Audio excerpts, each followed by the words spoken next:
Hello and welcome to This Complex Life. I'm your host, Marie Vakakis, and today we'll explore the question, how can I better understand my teen? What's going on for them? What are they going through? This is such a common question. Many parents of teenagers that I work with, they feel bewildered, stressed, confused, and sometimes even isolated and left out by all the changes that their children are going through. And it's a topic that's close to many people's hearts. I often hear parents say things like, it's like one day they just went to bed and woke up an entirely different person. Their once cute or sweet or easygoing child who maybe loved hugs and cuddles, it doesn't even want you to walk them to the school gate. They might be cranky or rude or messy, hide things from you. They might feel like they're being secretive or private and shutting you out, and that can be really scary or confusing. It can lead to feelings of rejection and overwhelm. So let's unpack what's going on for teenagers. They can perplex and confuse us. I've worked with hundreds of them from primary school right through to university, and I love this age. I think it's really amazing. I think it's fun to see them explore who they are, who they're becoming, their changes in what they like, what they dislike.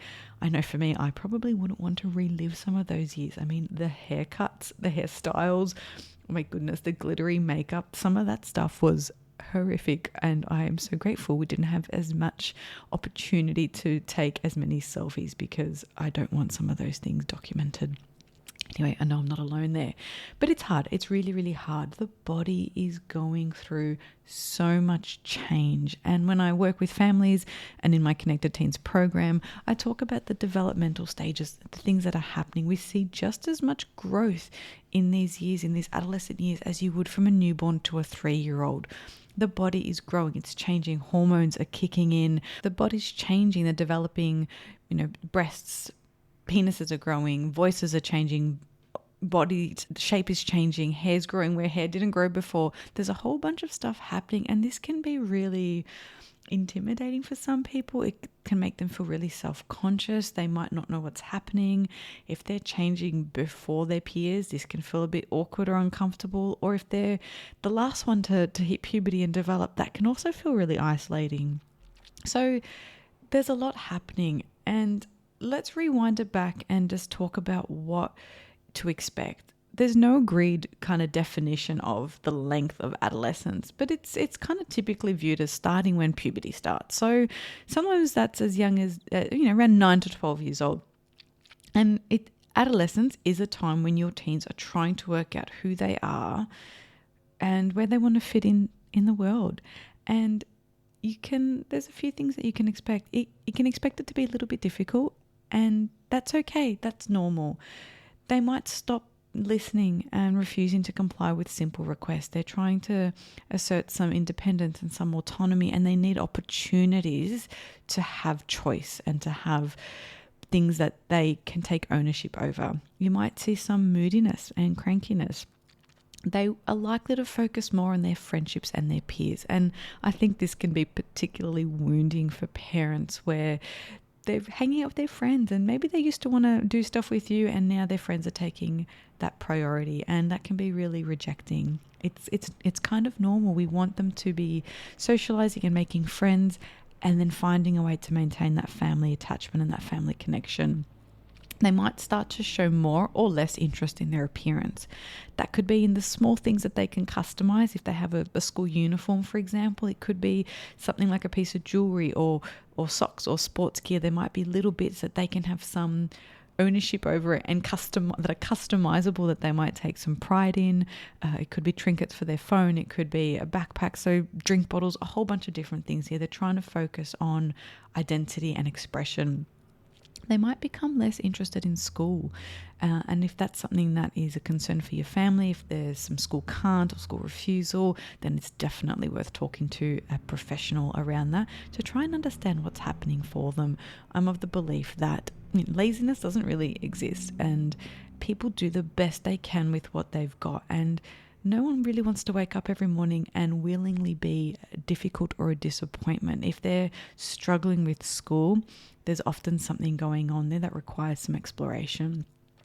You might see that they start to explore their gender and their sexuality, and they start looking at how they dress, how they act, what are the role models around them saying about gender expression and gender identity. And they might start to dabble in risk-taking behaviours. So there are some things that we need to allow some dignity of risk. We want to increase freedom and increase responsibility and autonomy, but keeping an eye on things that are very dangerous and problematic. So unsafe sex, experimenting with alcohol and other drugs, taking an interest in their lives and being around what's happening and being aware of those things is really, really important. We want to have some risk-taking and find a way to do that safely. I'm not going to tell you what's appropriate at what age. They're things to have conversations around and bring the young person into that conversation. Have a conversation, not dictate, not be authoritarian. We know that parenting style long-term does not yield really great results. So it's talking together about, what do you think's okay? Here's what I think is okay. How do we make this work? What happens if something goes wrong? Who can you call? And if you break these rules or we don't adhere to them as a family, how are you going to be accountable? And what would you like me to be accountable for as a parent? I think that that's a really important piece there, is role modeling the behavior you want. So if you want them to be accountable and take responsibility when they mess up, you have to do the same thing. They learn that from witnessing it and experiencing it. So yes, they might have done something that absolutely pissed you off and was totally not okay. And maybe you flipped your lid, you lost it.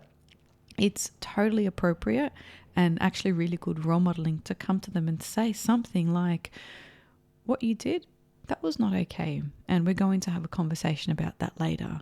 How I responded, that's also not okay. And I want to apologize for reacting in that way. It was not okay for me to say those things or raise my voice or call you XYZ.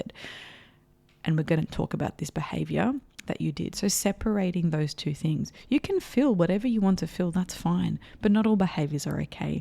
And they learn that through feeling that from you, from hearing those words come out of your mouth, because it's really hard to be accountable and take responsibility if no one around you has ever done that. If all they do is tell you off and tell you how you're wrong and belittle you or punish you or micromanage you, you're not going to learn how to do those things. So remember, most of this stuff, it's a normal part of adolescence. It's not a reflection on you as a parent. Adolescence is a time where they're trying to figure out who they are and they're starting to express themselves as an independent person. It's normal for them to push some boundaries. And so what can you do about it? I wish I could give you all the tips, all the advice, everything in just a few minutes, but we can't. So I'm going to try and give you some of my favorite things. Be patient. This is a really tough time for them. Many changes are happening all at once: biological, emotional, physical, social. Be patient. Remember that they are doing this for the first time. Reassure them. Acknowledge how difficult this time is for them and offer your support. Don't try and lecture or nag or say, when I was your age, or I know exactly what you're going through. Listen more than you speak. Ask questions. If you ask too many questions, maybe your challenge is to ask less questions and be really open-minded and let them know, I mean, honestly, I don't know what it's like to be a teenager now in 2024. It sounds really scary or really hard. I don't know how you do it. Asking them questions like, what's it like for you? What do you feel like I've missed or misunderstood? Try and understand their perspective. So whenever you're having conflict or ruptures or things are feeling a little like maybe they're getting a little bit bristly, is talk to understand, not to be understood. Remember, you're the parent, and all of these opportunities are opportunities to teach them some of these social skills and these relational skills. So try and understand their perspective and empathize with them. Empathy does not mean you have to agree with what happened. So if they got a detention and they were really disappointed because they wanted to do something after school and it was an after school detention, empathy means saying, I can see why that feels so crap. You were so looking forward to hanging out with your mates and you got a detention. That must feel pretty shit. That doesn't mean you agree with whatever behavior landed them in the detention. It also doesn't mean you go and say, well, why did you get a detention? What did you do that for? Well, your teacher was in there, it was totally fair for that. You can empathize with them. That empathy shows that you care and it builds connection, that validating of their experience. The more conversations that you have like that, the more you're going to have buy-in, the more you're going to be able to have conversations that are more difficult or tricky down the track. Next is negotiate boundaries. And I said negotiate because it has to be between the two of you. You might really wish that they didn't get a phone until they were 18 and they really wanted one at 11. You're going to have to figure out as a family what is okay. Discuss the boundaries rather than dictating rules. They will respond better, or they're more likely to respond better to things that are inclusive and are conversational. Allow some risks. Allow them to take some risks as part of their development. Don't restrict their freedom too much. They need to learn how to handle things going wrong. We learn so much from the mistakes we make and what goes wrong. And it doesn't have to be a huge thing. You don't start off with the most difficult thing. It might be leaving them at home for longer time each time. It might be saying, okay, I'm going to trust you to get to the city independently on public transport. And if there's a cancellation, if something doesn't happen, they learn to problem solve that. They need to have some opportunity to take risks. You can't protect them from everything. They won't learn, and they need to learn to sit with some of that discomfort, with some of that anxiety, and figure out ways to navigate some of those situations. Now, this one is probably the most uncomfortable for parents. Talk about sex. If you're asking when is the right time, it's now. It's whatever age your child is, it's from now. It's constant, frequent conversations about sex, about body parts, about what to expect, about puberty, around normalizing those things, about consent, about what safe relationships look like. And you have to role model this too, okay? It's talking about knowing where to go if they're worried, if they're anxious, if they have something scary. And that might not be you. It might be a teacher, it could be a GP, a pediatrician, a therapist. They need to know that it's okay to talk about sex, to talk about consent, to navigate relationships, and the kinds of things that you bring up. They might not want to answer them straight away, but the fact that you've said, hey, I know that you're dating right now and you're probably going to be sexually active. You may or may not. That's fine. There are condoms in the bathroom cabinet or whatever. The fact that you've brought it up, even if it gives them the icks, it stores somewhere in the back of their mind, and they'll think, oh, it means that this topic is no longer taboo, because what we don't talk about sends a message about what's okay to talk about and what's not okay to talk about. So we don't want to be judgy. We don't want to yuck someone's yum. We just want to be able to talk about it, talk about all the bits of the body, and talk about sex and fun and pleasure. And the evidence out there is showing that the more we have these conversations, the more empowered people are, the better, safer choices that they make. So talk about sex. There's some really great resources out there, some really great books, a whole bunch of stuff. So go check those out.